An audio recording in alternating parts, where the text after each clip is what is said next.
Olá pessoal, estamos ao vivo. Consegui começar a live. Hoje foi corrido aqui, na verdade. Foi uma doideira para fazer essa live. Eu tive que correr bastante.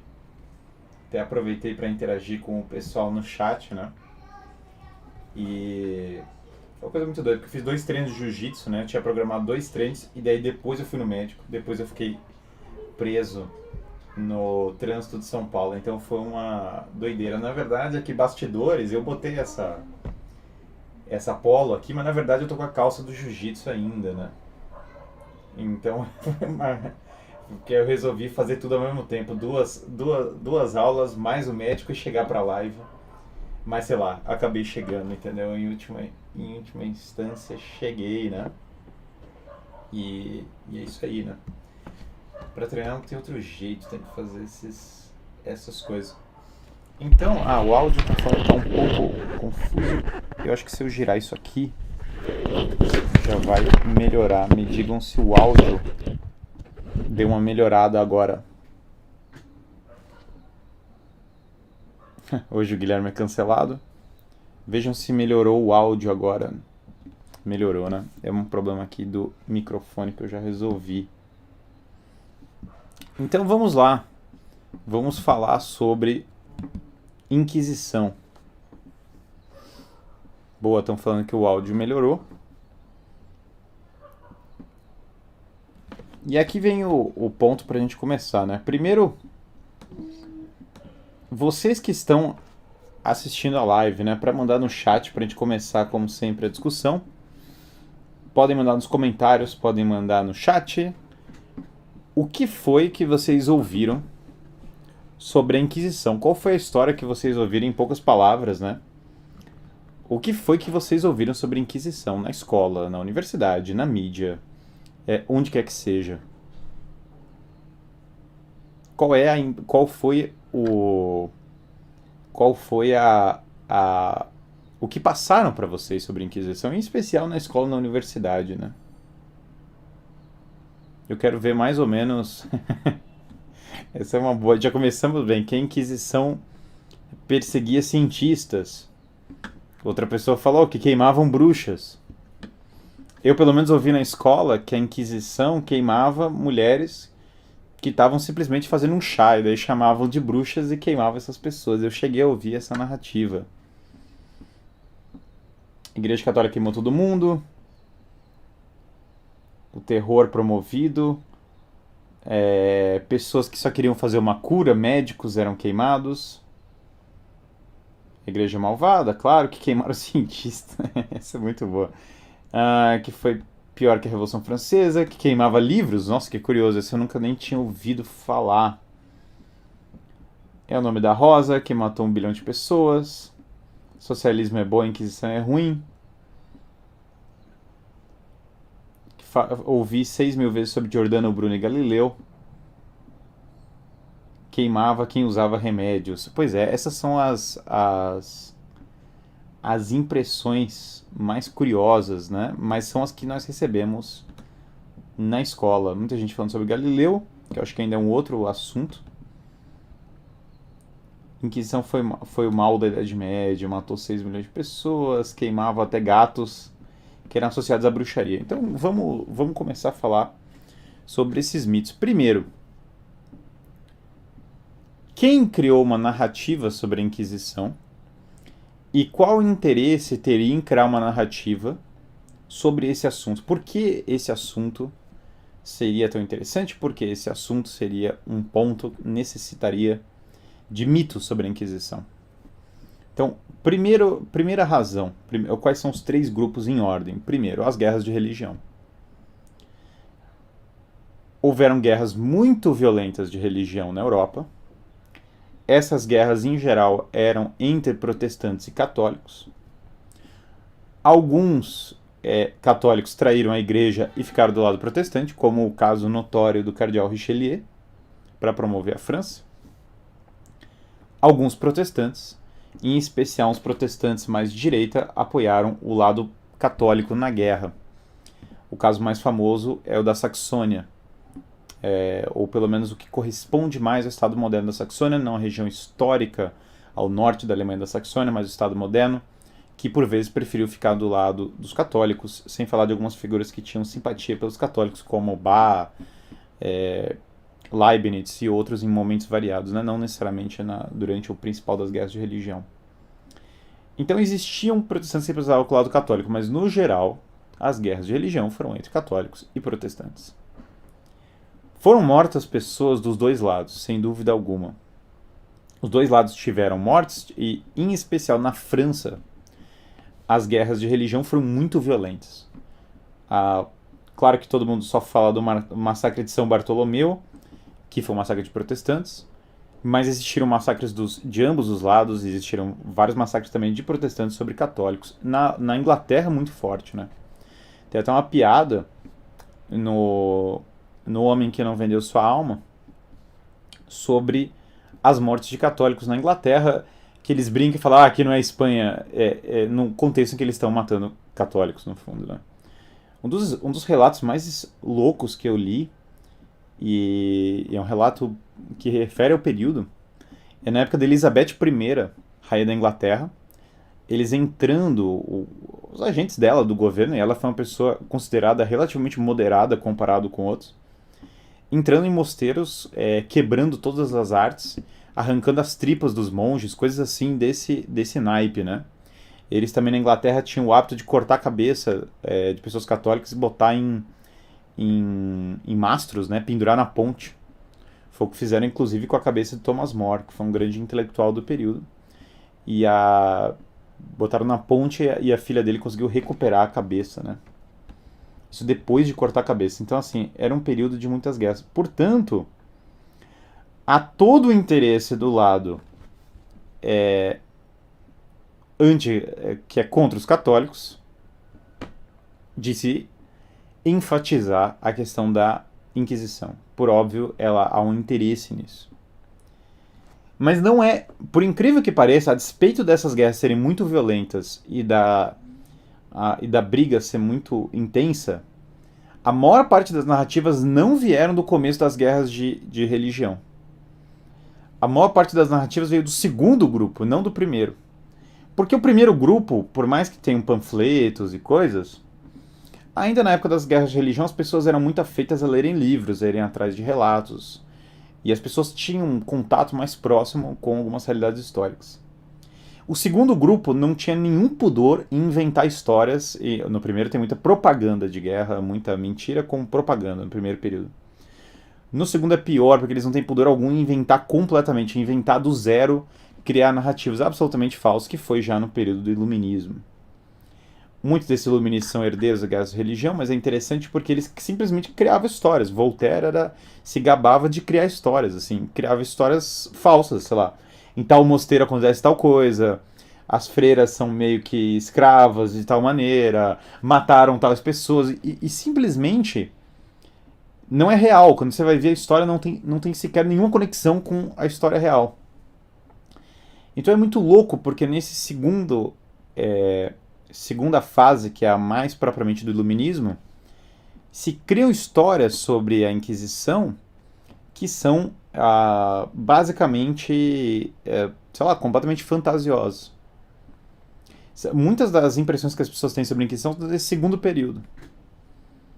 No terceiro período, por óbvio, você tem ainda um terceiro grupo com interesse, que são esses grupos mais de matriz socialista, que também queriam levar adiante suas revoluções e, portanto, queriam continuar o negócio. Então é como se você tem uma história que ela começa como propaganda de guerra e, portanto, cheia de fantasias na medida que é propaganda de guerra. Ela é bombada, ela cresce de maneira desproporcional no Iluminismo, até com mentiras muito explícitas, e depois você tem uma consolidação dessa narrativa por liberais e socialistas modernos. Então, sim, tem muito interesse para mentir a história da Inquisição. Aliás, os três grupos que eu citei têm todo o interesse do mundo. Relativo ao primeiro grupo, mas também numa fase de transição, existe a vontade muito grande, em especial da Inglaterra, em difamar Portugal e Espanha. Por quê? Porque a Inglaterra compete como potência ascendente, contra as maiores potências da época, que eram Áustria, Portugal e Espanha. Portanto, Áustria, Portugal e Espanha tinham que ser alvos mais diretos, mais claros dessas coisas todas. E daí a Inquisição Espanhola ser retratada como a pior de todas, ser retratada como algo desproporcionalmente maligno. Isso entra no contexto da Leyenda Negra, ou seja, uma narrativa criada em especial por ingleses, depois, por óbvio, consolidada por maçons, lembrando que muito desse processo iluminista foi feito pela maçonaria. E a função dela é basicamente demonizar a Espanha, demonizar Portugal, dizer que eram potências malignas, que mataram todo mundo nas Américas, que eram... demonizar realmente, não tem outro termo para a Leyenda Negra senão demonizar as potências rivais à Inglaterra. Por isso que a história da Inglaterra por vezes nos aparece como... porque eles ganharam a guerra em última instância, então tem uma narrativa do tipo, existe a Revolução Gloriosa, que está nesse contexto de guerra de religião, e a revolução, olha o termo, né? Revolução Gloriosa, ou seja, se quer colocar como se fosse uma grande ascensão do ser humano, e daí Espanha eram ignorantes e tal. Na verdade, muitos dos maiores intelectuais do mundo estavam em Portugal e Espanha. Na verdade, boa parte inclusive da intelectualidade britânica foi construída pelos inimigos da Revolução Britânica, inclusive os inimigos da Revolução Gloriosa. Por exemplo, Oxford e Cambridge foram construídos pela Igreja. E depois foram tomadas pelos revolucionários, mas foi a Igreja que construiu. E assim vai, sei lá, o Palácio de Westminster foi construído por um católico, e assim por diante. Tem um chat aqui que eu não vou ler por causa do tópico. Meu professor disse que a Igreja perseguiu Aristóteles, o nome da rosa de Humberto Eco, e suas consequências foram um desastre para o imaginário humano. Bom, curioso porque, no geral, os escolásticos, portanto os seguidores de São Tomás de Aquino, eram defensores de Aristóteles. Quem era muito contra Aristóteles era Lutero, no caso, né? Lutero tinha realmente uma ojeriza a Aristóteles. Já está no imaginário das pessoas que a Inquisição era uma instituição de matança generalizada. O professor comenta sobre Giordano Bruno e Galileu. Eu vou comentar um pouco, então vamos lá. Então, qual que é a sequência aqui? Esses três grupos, a maçonaria entra, para quem usa a maçonaria, no contexto do iluminismo. Ela quer fazer uma série de revoluções liberais, a Igreja Católica, portanto, é sua inimiga. Então existem muitos interessados em criar uma história sobre isso. Então vamos para alguns mitos que levantaram aqui. Primeiro, queima de bruxas. Os livros que falam sobre bruxas medievais, eles são tardios, eles são alemães a maioria, e eles nada têm a ver com a Inquisição, ou quase nada. Esse termo bruxa, primeiro que os julgamentos mais famosos de bruxas, eles aconteceram, sei lá, nos Estados Unidos. O pessoal de Harvard queimava bruxas. Eu não estou sendo... não é um exagero isso. Se vocês pegarem, por exemplo... Salem é ali na Nova Inglaterra, que é exatamente o berço de muito da protocultura iluminista, de uma cultura iluminista e da protocultura progressista, o que vai depois, a partir do iluminismo, lentamente ao longo do século XIX, evoluir na cultura progressista. São as mesmas pessoas. Harvard, as pessoas da Ivy League, as pessoas que basicamente são de uma cultura puritana da Nova Inglaterra, que fizeram julgamentos de Salem e que mataram pessoas deste modo. Outra figura notória por essa questão das bruxas, inclusive figura na época do Shakespeare, foi, por exemplo, Tiago I. Mas Tiago I era protestante, em resumo, né? Ele não era necessariamente católico. Isso aqui não é uma... Quem quiser pensar essa live como um ataque só aos protestantes, não é esse o tópico, tá? É só pra gente colocar dentro de perspectiva.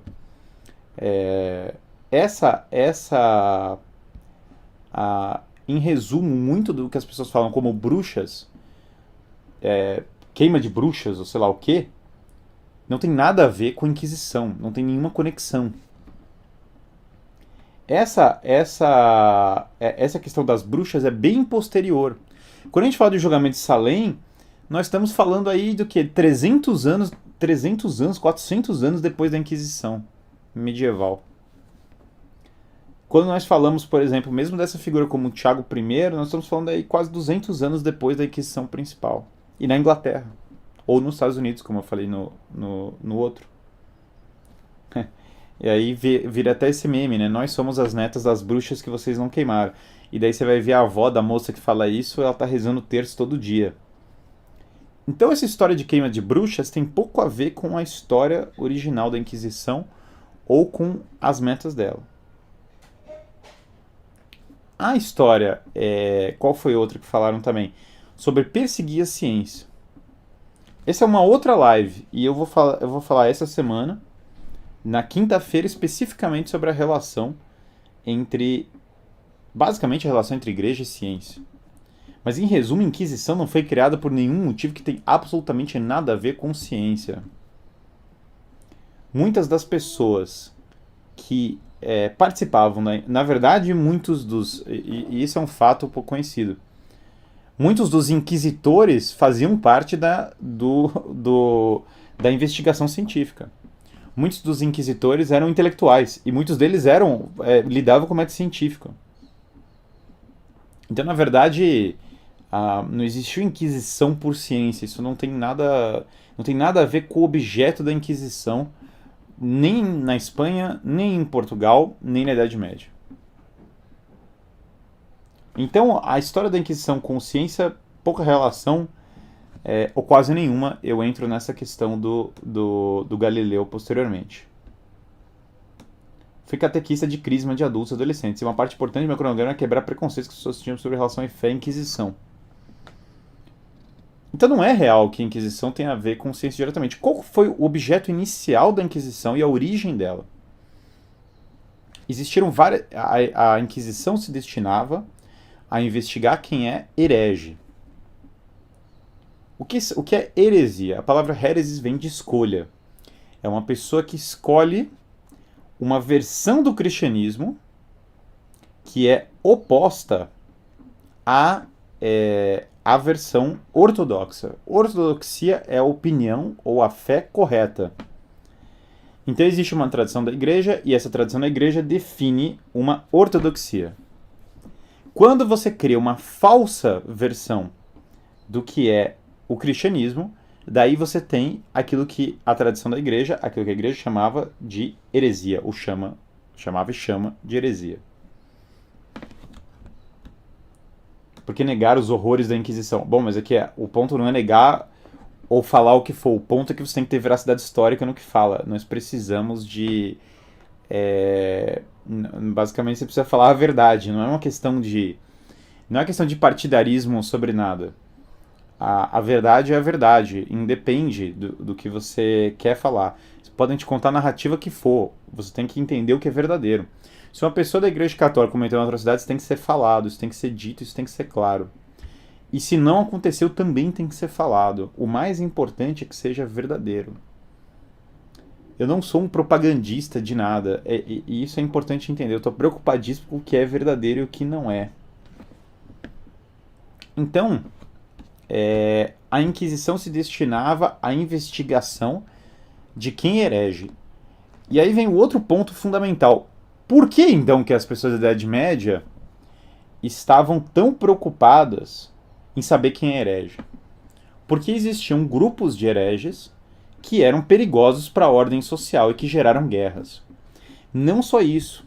O grupo original da Inquisição, a qual a Inquisição foi criada para combater, eram os cátaros. Os cátaros tinham, em particular, um hábito que gerava ódio nas pessoas, que era o de matar mulheres grávidas. Por quê? Os cátaros, eles são de um culto gnóstico.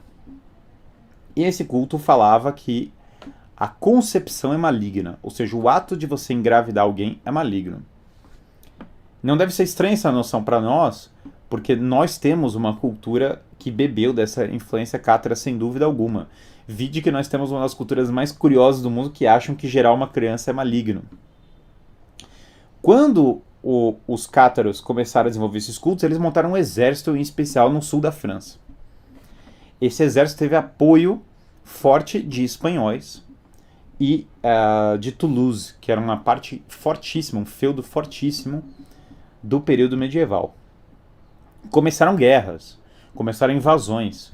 Os cátaros só não impuseram o julgo deles por boa parte da França graças a um nobre relativamente obscuro chamado Simão de Montfort, que contou com o apoio da devoção do terço, disseminada por São Domingos. São Domingos, que era de origem espanhola e que estava preocupado com a prevalência do catarismo. Cátaro significa o puro, né? Era um grupo que se dizia os puros. Os cátaros não eram, curioso, necessariamente contra o ato sexual.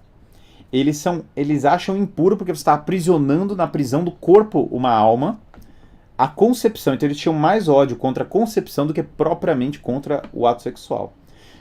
Por isso que, notoriamente, os cátaros, por vezes, eram defensores do sexo fora do casamento, sem problema, contanto que ele não gerasse... inclusive, alguns deles chegaram a promover a prática do sexo sem fertilidade, ou seja, do sexo sem gerar a vida. Na escola falou-se que a Inquisição julgava pessoas após serem afogadas ou pessoas boiadas, falava a verdade e estavam mentindo. Não, isso não existe. Mas vejam, eu vou chegar nesse ponto. Existiam penas bizarras na Idade Média, sim.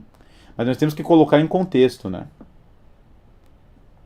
Então, basicamente, os cátaros, eles eram um grupo perigoso. O que o povo fazia? Veja, pensa no povo de do século XII, do século XIII. Qual que é a atitude do povo em relação a isso? O comum, se você tem um grupo de pessoas que matam mulheres grávidas, era o povo fazer justiça com as próprias mãos. Super comum na Idade Média, linchamentos públicos. Era uma coisa que acontecia. Gente, acontecia linchamentos públicos até o século XIX. As pessoas tinham linchamentos públicos. Porque quando o povo pegava algo que irritava eles, o povo pegava e fazia a famosa justiça com as próprias mãos. E isso era comum na época. Lembrando que o Estado era minúsculo, que não existia um grande aparato policial e que, na verdade, as pessoas a informação circulava de maneira mais lenta. Então, não é de se estranhar que eu tivesse isso. Então, o que a população começou a fazer, ainda mais no contexto? Começou a pegar os cátaros e matar em praça pública. Esse era o comum. Agora, vocês imaginam um camponês medieval julgando as pessoas por conta própria. Ele está fadado a não saber identificar, ainda mais uma heresia complexa como o catarismo, que envolve gnosticismo, que envolve uma série de coisas complexas. O cara está fadado a não saber como julgar as pessoas. Inclusive, ele está fadado a não ter um repertório bom para fazer isso. Na Idade Média, de fato, existiam remanescentes dos tempos bárbaros. Não é essa de se boiar, isso é meio ridículo. Mas existe, por exemplo, uma coisa que eles faziam, existiam punições estranhas. Uma coisa que eles faziam é dar uma arma para os dois lados e quem ganhasse o duelo era inocente. Isso era um costume comum entre os francos, por exemplo, e, portanto, um costume que tinha uma certa permanência na França. Isso eu li nos documentos lá, nos textos falando da época. E daí eu falei, caramba, realmente os caras faziam isso. É verdadeiro que o Papa João Paulo II abriu os Vaticanos para que os grandes historiadores pesquisassem o que realmente aconteceu na Inquisição. Já abriram várias vezes os arquivos da Inquisição. Tudo que eu estou falando você pode pesquisar. Os arquivos do Vaticano são abertíssimos para todo mundo olhar isso. Então, o que acontece? Os dominicanos eram uma ordem religiosa muito focada em estudo, em formação, em conhecimento. Então os dominicanos falaram, eles olharam a igreja e falaram, chega do caos. Chega simplesmente de matar as pessoas na rua. A guerra também já foi, no contexto dessa guerra entre Simão de Montfort e os cátaros. Então, o que tem que acontecer? Tem que haver uma investigação para saber se uma pessoa é herege de fato ou não. Daí a palavra inquisição, uma investigação. Ou seja, não é só alguém acusar e o nobre local julgar da cabeça dele, ou o povo pegar e fazer um tribunal do povo ali na hora. Não. Como esse assunto das heresias envolve a igreja, porque por óbvio tem a ver com a doutrina da igreja o que é heresia e o que não é, então cabe naturalmente à igreja dizer quem é herege e quem não é. Qual é então a Inquisição é uma investigação para saber se o sujeito é herege ou não. O que acontece se o sujeito genuinamente não for adepto daquela heresia? aquela pessoa, se ela falar, eu não tenho nada a ver com essa heresia, eu não tenho nada a ver com esse negócio, eu não tenho relação com isso, cessa o processo. Não tem processo da Inquisição se o sujeito não quer persistir na heresia, se ele simplesmente não quer defendê-la. Se ele se arrepende, acaba o processo. Ele fala, não, realmente eu era herege, mas eu pulei fora, então o processo cessa. O processo não vai, veja, porque o ponto do processo não é determinar quem é efetivamente herege. Qual o resultado de um processo dessa Inquisição original? Encaminhar a pessoa que foi julgada herege para as autoridades civis. Esse é o final de um processo da Inquisição. Mesmo um processo da Inquisição falso, como o de Joana d'Arc, que foi totalmente armado pelos ingleses para condenar a Joana d'Arc, nós temos acesso a todo o julgamento de Joana d'Arc, está tudo escrito lá. Joana d'Arc era uma santa.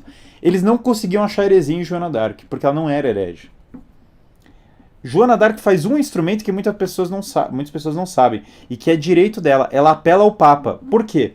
Poderia acontecer de você ter padres ou bispos que são basicamente malignos, que estão de caô, que estão querendo perseguir alguém. Então existe um dispositivo dentro do Tribunal da Inquisição, cuja finalidade é você poder recorrer ao Vaticano para garantir que o tribunal local não fosse simplesmente usado para fins imediatos e políticos. E Joana d'Arc recorre a isso. O que prova que o tribunal dela é totalmente falso, porque eles negam. E ela tinha direito, juridicamente, a isso. Ela tinha que ser dado acesso, ela poder. Mas no caso, como foi feito, ela não pôde. Ela simplesmente não pôde recorrer, que era o correto. Aí ela foi executada e foi queimada. Mas o tribunal de Joana d'Arc termina como? Com o encaminhamento dela para as autoridades civis.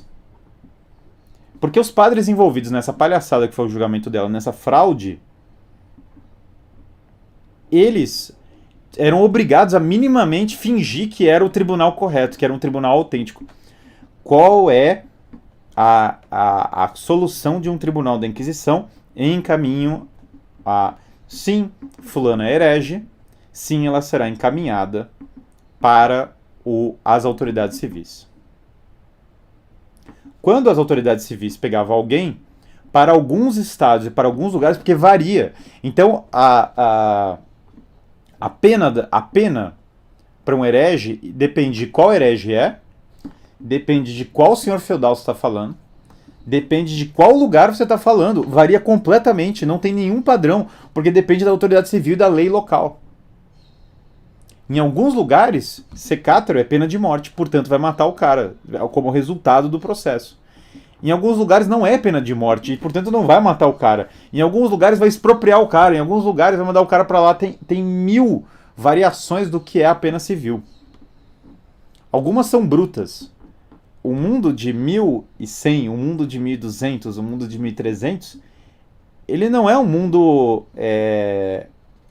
ele não é um mundo bonzinho. No sentido de que era bruto. As penas eram brutas, as pessoas eram brutas e o mundo era bruto. Porque não é um mundo que tem um sistema policial que nem o nosso, com várias prisões organizadas, com tribunais, com todo... Isso não existe. As coisas não funcionam assim. Então, por óbvio, algumas penas eram brutas. Mas não altera o fato de que antes da Inquisição, o julgamento ele é acusatorial. E depois da Inquisição, ele é investigativo. Portanto, em termos de processo e em termos da capacidade da pessoa se defender, ela tem infinitamente mais chance de se defender num processo investigativo do que num processo acusatorial. Então, a questão é que a Inquisição, e aqui já pego alguns, o melhor livro disparado é esse aqui, ó. Eu vou até pegar eu sempre confundo o sobrenome do autor. Christian Itterhald, A Inquisição, um Tribunal de Misericórdia. Esse é o melhor livro que vocês vão ter sobre o assunto.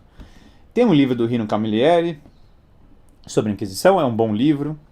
Tem um livro do o Daniel Hobbes, A Borda da Inquisição, sem dúvida alguma.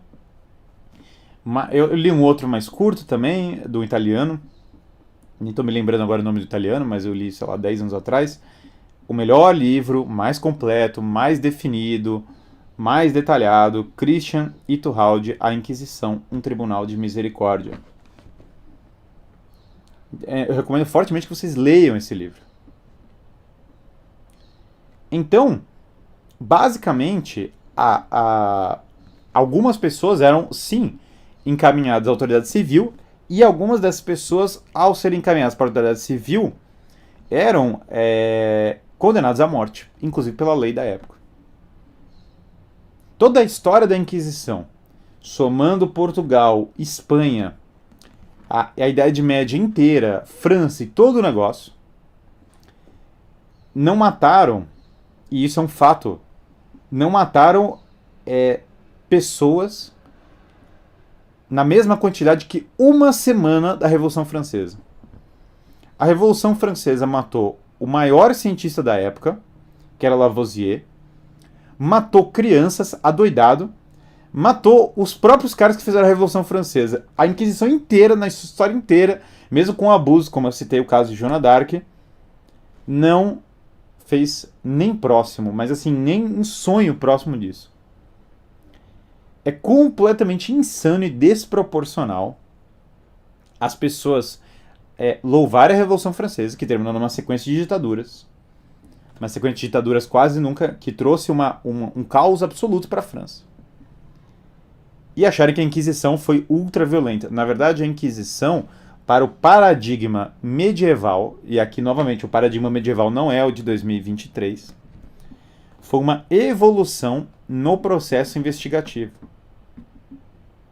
Para novamente, olhando assim, século XII, século XIII, século XIV. A Inquisição Espanhola, por vezes, era usada como ferramenta do Estado espanhol. Mas mesmo essa, eis que, se você pegar esse livro, e se você pegar, por exemplo, o livro se você pegar, por exemplo, o documentário O Mito da Inquisição Espanhola, você vai ver como a leyenda negra aumentou insanamente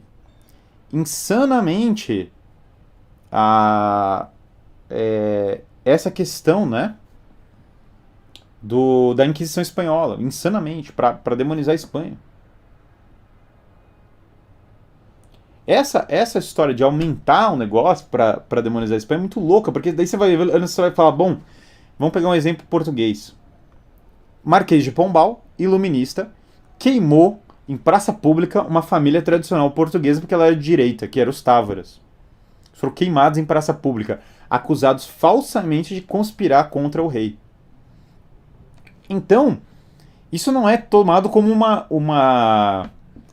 isso não é tomado como um abuso. Isso é assim, tratado quase que, por vezes, por alguns historiadores, quase como um fato assim corriqueiro. Não. Realmente, né?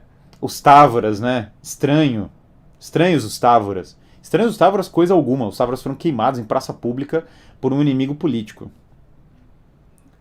Cromwell promoveu um verdadeiro genocídio religioso na Irlanda. Cromwell matava adoidados irlandeses. Algumas pessoas falam quase de um genocídio étnico. Assim, o cara matava os irlandeses de maneira insana. Não, isso aí é normal, tal. E aí você pega um negócio que, na verdade, quando você lê qualquer processo de Inquisição, eu já li alguns, peguei pra ler. Primeiro que é chato. Você espera algo muito empolgante no sentido assim de que vai ser assim, tipo o nome da rosa, né?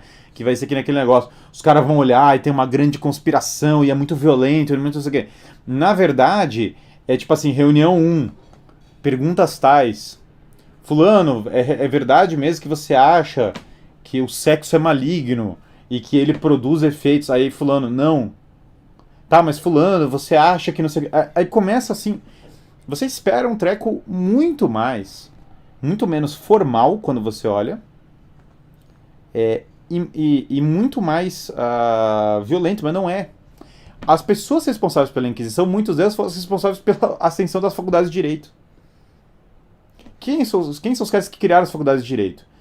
Vou pegar um exemplo. A Universidade de Bolonha foi uma das primeiras. Eram pessoas da igreja. Muitas das pessoas que avançaram o estudo do direito eram as pessoas da faculdade de Paris, que eram os dominicanos. Os dominicanos que, por sua vez, eram ligados à Inquisição na França. Muitas pessoas que criaram o estudo do direito na Espanha, que foi onde o direito internacional teve um grande salto, foi exatamente na Espanha, pegando passando por Salamanca e Coimbra. Então, envolvidos com a Inquisição na Espanha, na Itália e na França, estão absolutamente associados à própria criação do estudo do direito. Por que assim? Claro, porque eles não queriam, porque a Faculdade de Direito de Bolonha foi criada para não seguir apenas o direito bárbaro e restaurar muito do direito romano, para evitar inclusive os abusos cometidos pelo direito bárbaro. Podem pesquisar a história da Universidade de Bolonha, ela é uma das principais finalidades, porque o pessoal da Toscana era mais alinhado com o Papa e menos alinhado com o imperador do Sacro Império Romano Germânico. Essas pessoas da Toscana achavam que Toscana e outros condados ali entre o norte e o centro da Itália achavam que era, portanto, melhor fortalecer o direito segundo o molde da igreja, independente do imperador. E aí eles fomentavam esse estudo do direito romano, porque era uma forma de contrapor a autoridade do imperador.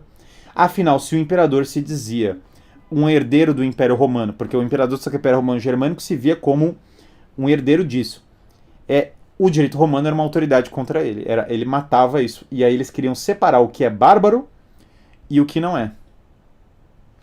Então, a Inquisição, ela na verdade está associada inclusive à ascensão das faculdades de direito. Já leu L'Inquisizione, a arte del Simpósio Internacional? Esse livro contém registros do próprio Vaticano, que foi chamado pelo próprio Papa João Paulo II, e refute totalmente as mentiras contra a Igreja. Não li, mas muito obrigado pela indicação. Então, é muito louco isso, porque o Código Justiniano, que mencionaram, foi um dos principais códigos a serem restaurados nesse período.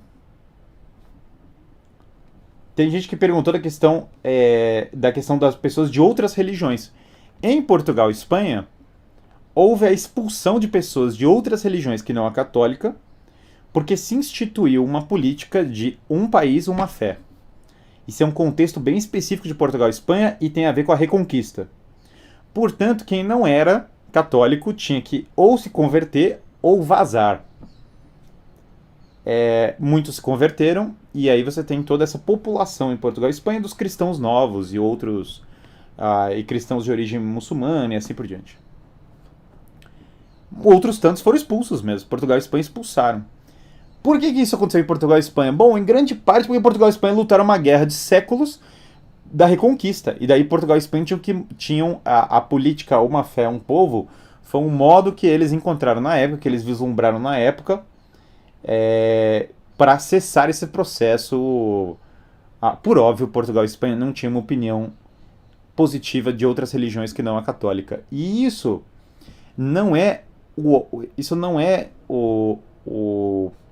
como posso falar, a política, o alvo primordial de um processo inquisitório. Então, por óbvio, a igreja sempre condenou conversões forçadas. E existiram conversões forçadas em Portugal e Espanha. Outro caso notório de conversões forçadas foi o próprio Carlos Magno as empreendeu em alguma medida na Saxônia. Não a Saxônia agora Estado, mas a Saxônia norte do negócio. Isso existe. Mas vejam que mesmo essas questões, quando você vai estudando com detalhe, você começa a entender o contexto da época, você começa a entender que sei lá, você não lutou uma guerra religiosa de 300 anos, e daí começou a tentar montar um Estado depois dessa guerra religiosa. Essa narrativa transviada e incerta da Inquisição nasceu na Revolução Francesa, não só, mas a própria Revolução Francesa, que matou tantas pessoas, mentiu loucamente sobre esse processo. No livro do Christian Iturralde, que ele entra ali no detalhe mesmo, uma coisa muito interessante, você começa a ver como muitas dessas questões é uma questão de direito canônico. são questões burocráticas. Sequer tinha a ver... Ah, mas os instrumentos de tortura, Guilherme, eu vi a foto de uma Iron Maiden. Então, essa foto desse instrumento de tortura não tem absolutamente nada a ver com a Inquisição. Isso é posterior, isso é inglês e isso não tinha nada a ver com a Inquisição.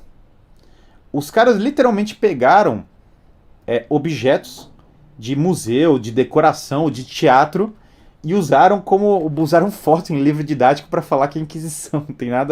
Não tem nada a ver. O ponto da Inquisição, se ele é associado à tortura, ele não tem nada a ver, perde todo o propósito. Aí vamos pegar vamos pegar os casos aí, como falaram, de Galileu e de Giordano Bruno. Os mártires da ciência. Galileu era católico. Galileu nunca teve grandes problemas com a igreja. Um detalhe interessante, embora ele tivesse uma inclinação, um gosto por parte do paganismo, as filhas dele eram freiras, inclusive eram muito devotas. E Galileu foi condenado por duas coisas sobre o processo dele. Galileu, na verdade, o que ele fala é que primeiro que o Copérnico foi perseguido não pela Igreja Católica. Copérnico foi perseguido em primeiro momento por protestantes, né? Copérnico era um clérigo da Igreja Católica e ele oferece o livro dele a Aristarco de Samos, que foi a primeira pessoa a falar do modelo heliocêntrico. Em nenhum lugar a Igreja Católica condenou o modelo heliocêntrico, não existe esse treco, você não acha em lugar nenhum da época isso.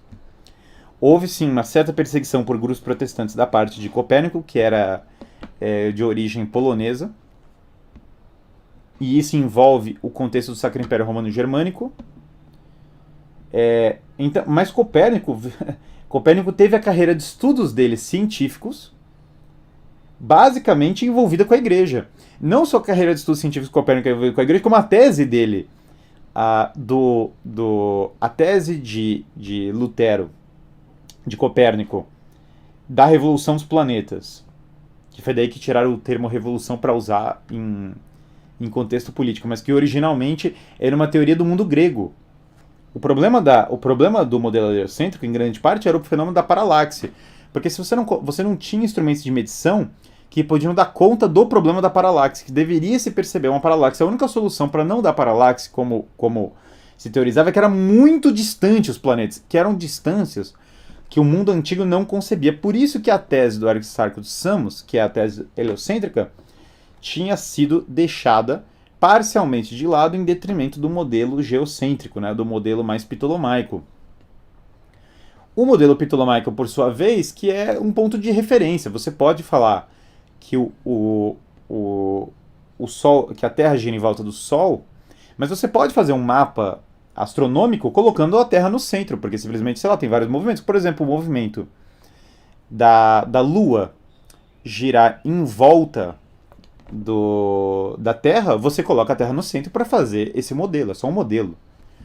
Você não necessariamente acha, por colocar a Terra no centro do modelo, que a Terra é o centro do mundo. Isso não é uma necessidade lógica. Mas por causa do problema da paralaxe, por vezes a questão do modelo heliocêntrico não era levada a sério. Só que na época de Copérnico, os instrumentos de medição já eram muito melhores. Daí que ele conseguiu avançar essa tese.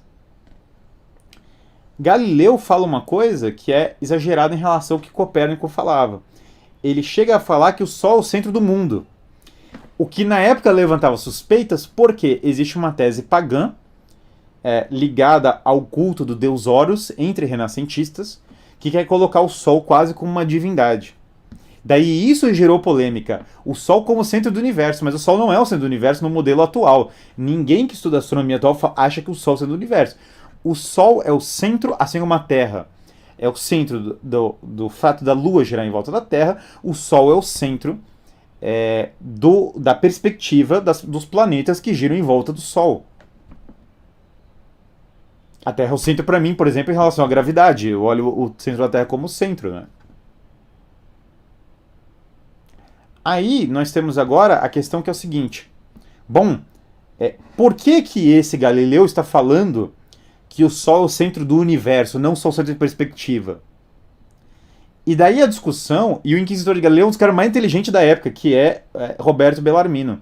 Roberto Bellarmino é cientista e ele conhece as coisas. E ele não estava falando de Galileu sem conhecimento, sem se valer do método científico, porque ele manja do método científico. Porque ele é um dos cara, porque novamente ele é um dos maiores intelectuais da Itália inteira do período. E aí quando ele comenta sobre isso, Galileu basicamente não truca, ele não fala assim, não, é isso, só o centro do universo por uma questão pagã, não sei o quê. Ele simplesmente nem entra tanto nessa questão, ele não insiste nisso. Ele não insiste por causa da perseguição, Guilherme, mas é que não faz sentido, pensem comigo. Aqui, o modelo heliocêntrico não está sendo questionado, é uma disputa quase cosmológica, não tem nada a ver com isso. E aí Galileu é condenado por um motivo que não tem nada a ver com isso. Galileu é parente do Papa. Sendo parente do Papa, ele xinga o Papa. Só que nos estados papais, xingar... Porque normalmente nas monarquias era crime você ofender o rei. É o famoso crime de lesa majestade. E era, no fundo, um problema contra a ordem estatal. Era assim que se entendia nessas épocas. Se é um crime xingar o rei dentro dos estados papais, era crime xingar o Papa, não fora. Se você xingasse o Papa na Inglaterra, pouco significava. Mas dentro dos estados papais, ele é o monarca dos estados, portanto era crime. E daí Galileu briga com o Papa por uma questão de briga de família, não tem nada a ver com religião, não tem nada a ver com nada. Lembrando, Galileu, por mais que ele possa ter tido relação com o paganismo e até ser um simpatizante de ideias pagãs, ele não tinha problema algum com a igreja. Galileu nunca criticou a igreja, ele não tinha problema algum. Mesmo que secretamente tivesse alguma alegação pagã, não tinha problema. Em relação à igreja, não era anticatólico. E aí Galileu é condenado por essa briga de família. É uma treta específica do período. Quando Galileu é condenado por essa briga de família, ele fica numa prisão domiciliar, num palácio, com uma condenação para rezar umas orações que as filhas poderiam rezar, as filhas que eram freiras. Então a história do Galileu tem a ver com isso. Giordano Bruno é um outro problema. Giordano Bruno tem pouco a ver com a história da ciência. Giordano Bruno era, de fato, um esotérico absoluto. Tem lá o livro da Francis Yates que conta a história dele. O cara fazia feitiço para sedução. O negócio do Giordano Bruno, ele era... Para onde Giordano Bruno é que ele ensinava feitiço para sedução, feitiço para dominar os outros, era um negócio assim. E daí ele foi ensinar os caras na Inglaterra. Todo lugar que ele ia, ele meio que tentava ganhar uma grana em cima dos caras e expulsavam ele. Inclusive ele tentou ir lá e controlar o Papa com feitiço. Não funcionou. E o que o Papa fez quando não funcionou os feitiços de Giordano Bruno? Nada. O Papa não fez nada. Ninguém estava nem aí. As pessoas de fato da igreja, quando Giordano Bruno tentou fazer um instante desse, ignoraram. Só que daí depois dessa história do Papa, ou seja, depois dele ter rondado a Europa, Galileu não foi morto pela Inquisição, não tem nada a ver. A morte de Galileu não tem nada a ver com o negócio da Inquisição. E aí depois que Giordano Bruno tentou fazer vários desses golpes, depois dessa história do Papa ele tentou fazer mais um. Agora eu não me lembro onde, não lembro se não foi na própria Toscana ou se foi em algum lugar desse.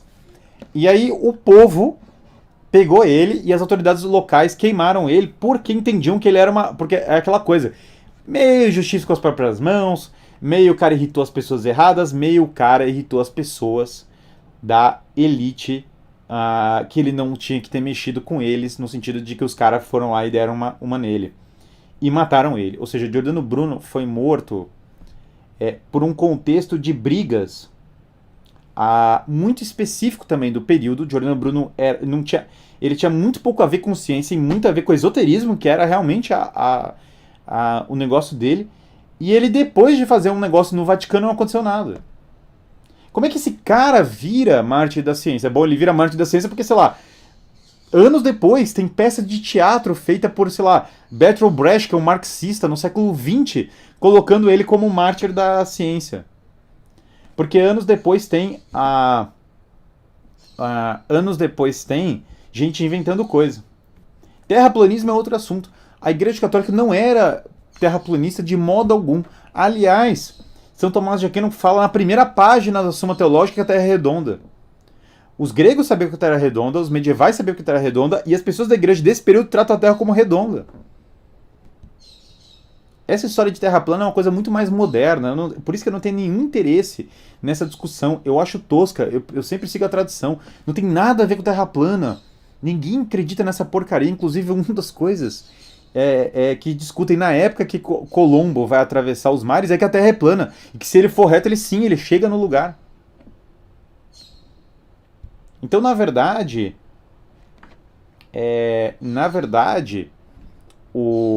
você pode até falar que o Tribunal da Inquisição de Jordano Bruno foi meio bagunçado, porque ele mexeu com pessoas que queriam sei lá, lascar com ele. Né?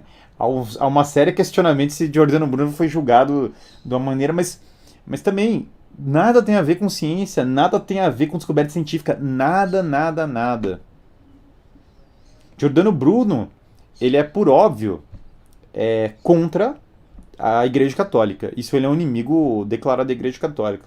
Mas o que choca na história de Giordano Bruno quando você lê a biografia dele é quantas vezes ele poderia ter sido condenado e não foi. Todo mundo meio que passou batido. Então, essa história de Terra plana é ridícula, não tem nada a ver com isso. Eu sei que tem gente que vai falar, oh, não, a Terra é plana. Tem uma mulher que manda chat sempre, falando, Guilherme, a Terra plana, blá blá blá. Cara, é tosco, nenhum dos medievais acreditam nisso. E essa história de Galileu e essa história de Giordano Bruno tem que ser colocada em contexto. Quando você olha o contexto, fala assim, bom, então calma lá. Galileu não foi morto pela Inquisição. Galileu foi condenado por uma briga de família. E a discussão heliocêntrica de Galileu pouco tem a ver com um modelo heliocêntrico ligado ao Copérnico. Tá. E agora você olha Giordano Bruno, e Giordano Bruno, na verdade, era esotérico, que tinha problema com sedução e de seduzir mulher de gente rica que dava problema pro cara. Poucas dessas coisas têm a ver com o que colocam. A Inquisição Espanhola cometeu abuso em nome do Estado Espanhol? Com certeza. Sem dúvida alguma. Sem dúvida. A Inquisição medieval tinha abuso? Bom, você tem o caso de Joana d'Arc, a mulher era inocente e mandaram queimar ela, do nada. Sem nenhuma... Do nada não, né? Era por uma questão política, porque os caras lá eram aliados dos ingleses e queriam, basicamente, que os ingleses ganhassem a Guerra dos 100 Anos.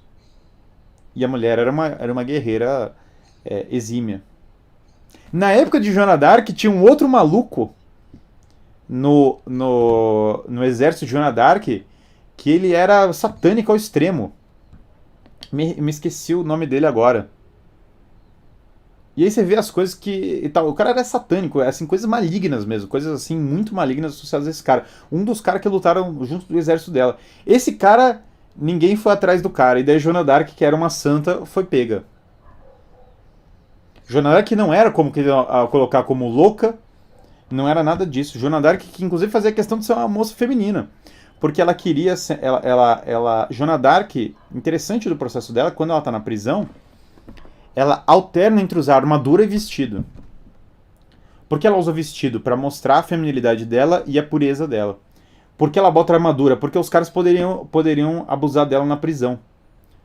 E o que se coloca nos relatos é que ela recebia Giles, corretamente. Esse Giles era um cara genuinamente satânico que estava lá no período da Joana d'Arc. E aí poderiam abusar dela, então ela era, pelas visões dela, instruída a, por vezes, usar armadura para prevenir esses abusos que ela poderia sofrer. Eu não escondo a minha admiração por Joana d'Arc, e uma das coisas que mais me irritam é quando as pessoas, basicamente, elas querem colocar a Joana d'Arc como uma louca, como uma pessoa desequilibrada e tal. Me irrita muito. Joana d'Arc é uma heroína de guerra. É uma santa, é uma figura incrível. O que Joana d'Arc fez, poucos homens da história fizeram. Então, a Inquisição, ela precisa ser colocada em contexto. Novamente, não é que não tem abuso na Inquisição. Mas não é que não teve coisas assim, mas a Inquisição, o corpo principal do que é a Inquisição, do fenômeno Inquisição, não tem nada a ver com bruxas, não tem nada a ver com uso disseminado, insano de tortura. Não tem nada a ver com perseguição à ciência, não tem nada a ver com esse negócio. Não tem nada a ver. Galileu a história não é como contam. Não é que ela não tenha as suas tragédias envolvidas. Mas Galileu não foi morto pela Inquisição, isso não aconteceu. Simplesmente não é um fato. E Giordano Bruno não é o personagem que estão querendo colocar. É muito cômico isso, porque a Revolução Francesa mata o maior cientista do mundo. Ela não é persecutória da ciência. Eles são cientistas, eles são em nome da ciência, afinal, time ciência. Tá, mas Voltaire era cientista? Se Voltaire era um cientista medíocre. Voltaire não tem importância alguma para a ciência. Então os caras matam um monte de cientista, matam um padre cientista na Universidade de Paris. Curioso isso. Então, matança de padre cientista. Aí não conta para a Revolução, não conta para isso. Morte do maior cientista da França. Não, a Revolução Francesa não tem problema.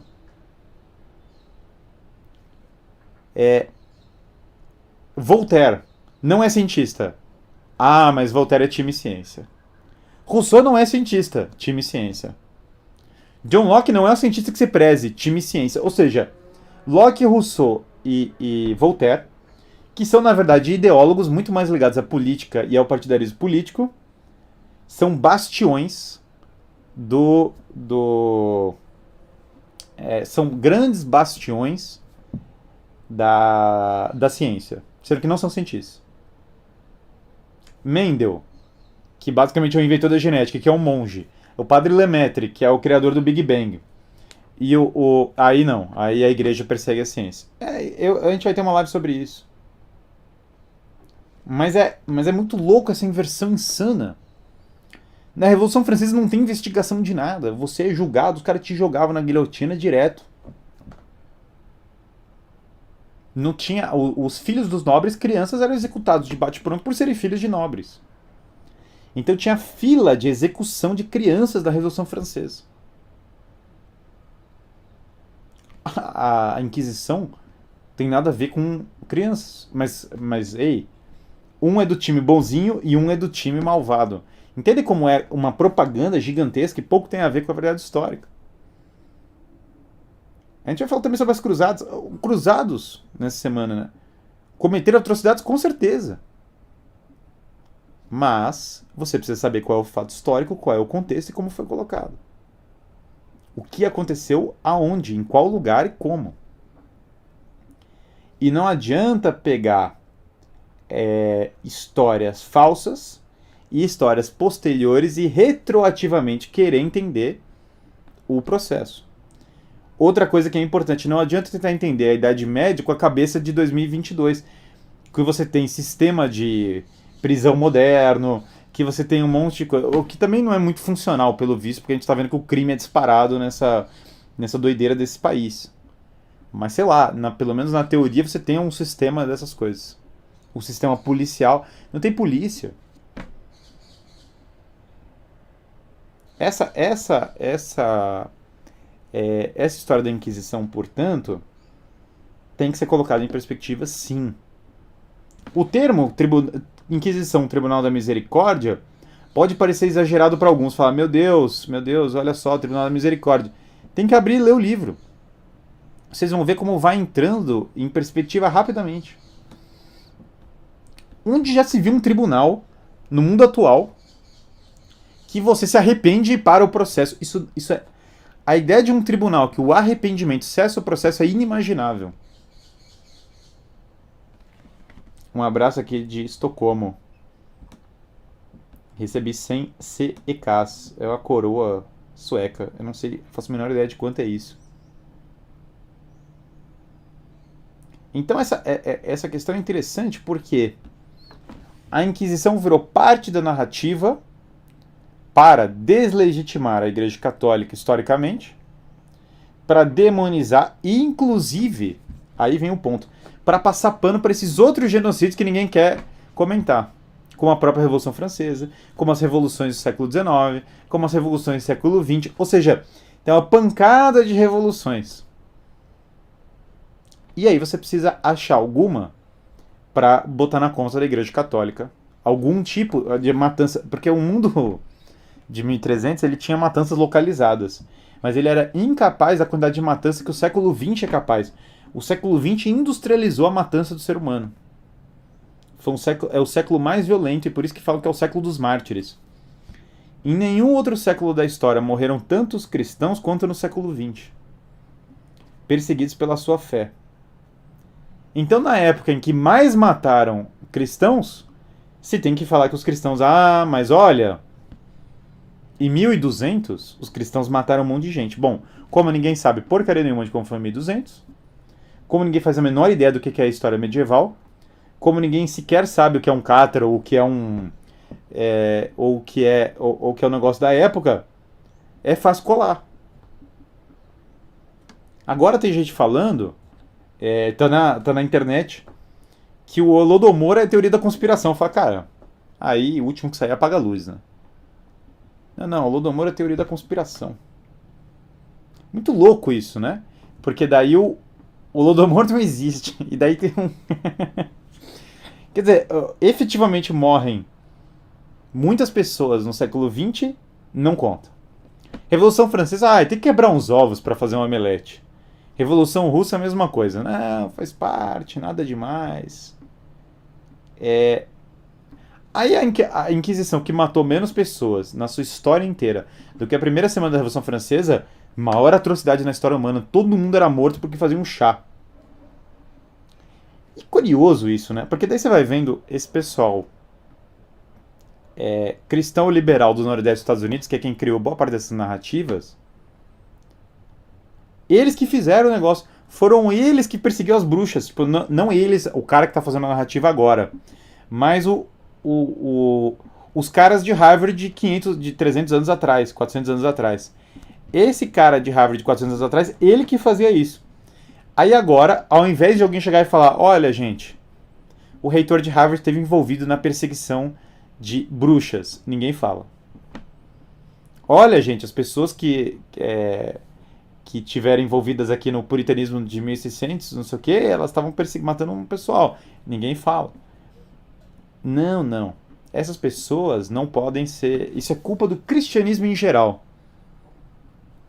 Não é culpa desses cristãos específicos desse lugar. É culpa do geral do cristianismo. Não, gatos aí é loucura absoluta. A Inquisição não tem absolutamente nada a ver com gatos. Falaram desse livro sobre perseguição de bruxas, né? Mas, novamente, esse livro aí que falava sobre perseguição de bruxas ele é de um período bem posterior, né?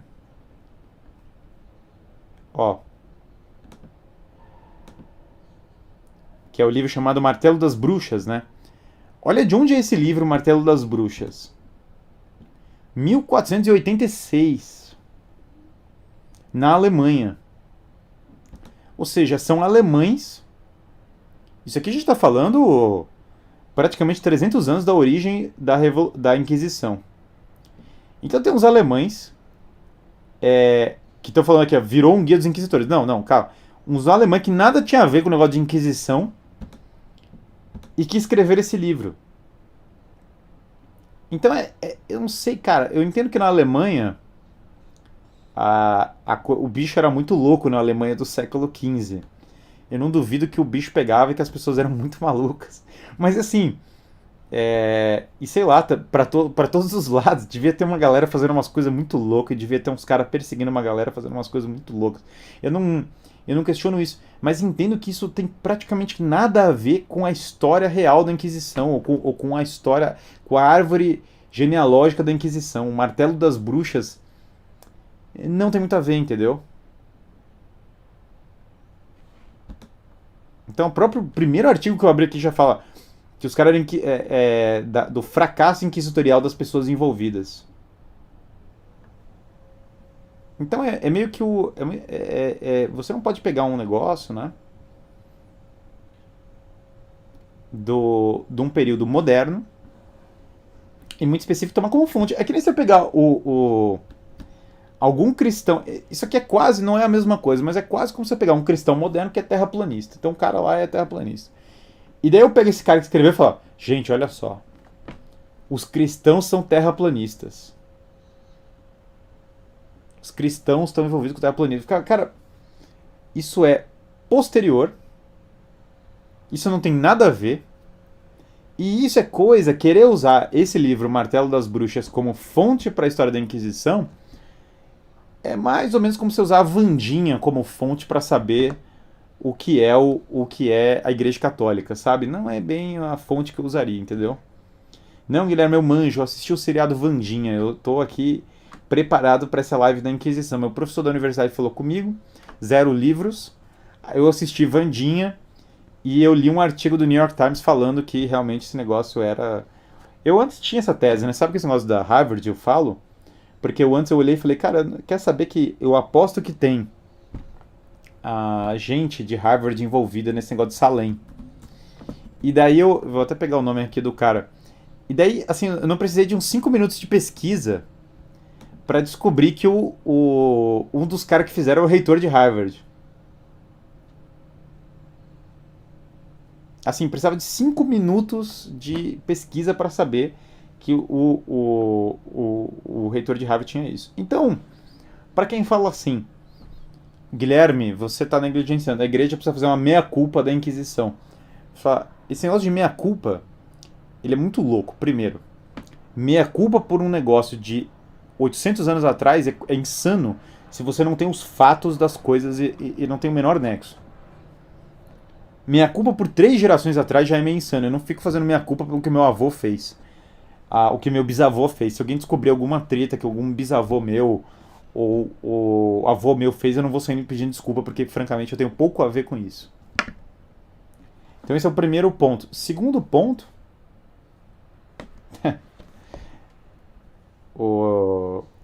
segundo ponto desse negócio de meia-culpa é que se as pessoas não sabem o contexto histórico, que adianta falar de culpa ou não culpa? Como é que vai contextualizar se não tem o contexto histórico? Minha amiga bruxa me mandou um artigo sobre Galileu da UOL. Pô, é isso que virou, entendeu? É isso que virou. E aquela coisa, Guilherme, mas você não acha que existiram papas ruins? Com certeza. Com certeza tiveram papas péssimos. Esse não é o ponto da história que não é contado. Embora se amplie, às vezes, a história dos papas péssimos. Esse não é o ponto da história. O ponto que não é contado é que tiveram papas santos. Isso não aparece na escola. Isso não aparece na universidade. O que mais choca o mundo atual não é a hipótese de que tiveram abusos na igreja, porque por óbvio existiram. O que mais choca é o fato de que existiram santos e as pessoas se recusam a enxergar que isso é uma realidade. Então, por hoje é isso, gente. Essa é é isso sobre Inquisição. Recomendo novamente que vocês leiam o livro, não se baseiem só no que eu estou falando. Tem gente que fala, Guilherme, você explica muito bem e tal, muito bom, mas leiam o livro, peguem o documento, leiam a coisa no detalhe, não fiquem se baseando só numa live, porque uma live, por óbvio, é um conteúdo introdutório sempre, né? A gente tenta trazer profundidade para a live, mas querendo ou não, uma live é uma live. E o conteúdo mesmo vai estar nos livros. Então, peguem esse livro, leiam o livro do Christian Tuhalde, A Inquisição, o Tribunal de Misericórdia. Conheçam a história, leiam a história da igreja. Quem não fez, façam o meu curso de História da Igreja, que está lá no guilhermefreire.net. Entrem lá em guilhermefreire.net, façam o curso de História da Igreja, para vocês aprenderem a não cair em narrativas toscas e imediatas que jogam para vocês. Então façam o meu curso lá, o História da Igreja, e entrem no grupo do Telegram. Eu vou deixar essa live salva, vou tancar isso aqui. Acho que, francamente, estou falando coisa que tem respaldo histórico. Acho muito louco quererem me cancelar por causa de uma coisa que basicamente tem livros bancando. Então vou deixar aí, vou tancar isso aí. E é isso aí. Livro de história, leia a História da Igreja de Daniel Hobbes. Veja lá o meu curso. A História da Igreja de Daniel Hobbes é o melhor livro, começo, meio e fim. Quem quiser entender mais sobre esses liberais que eu falei, um livro interessante chama Deuses da Revolução. É um livro do Christopher Dawson. É um belo livro. E quem quiser pegar mais esse período da Reforma, tem também a formação e a divisão da cristandade, do próprio Christopher Dawson. Tem também um livro fantástico do Hilary Belloc, chamado As Grandes Heresias. O livro A Verdadeira História da Inquisição, do Rino Camilleri, é um bom livro. Ele não é do mesmo nível de profundidade desse outro que eu citei, mas ele é um bom livro. Então, quem quiser pode ir atrás. Não se trata de culpa, Guilherme, é mostrar as mentiras e verdades sobre a Inquisição. Perfeito, mas esse é o ponto. O importante é a verdade. Essa história de culpa ou não culpa é ridícula.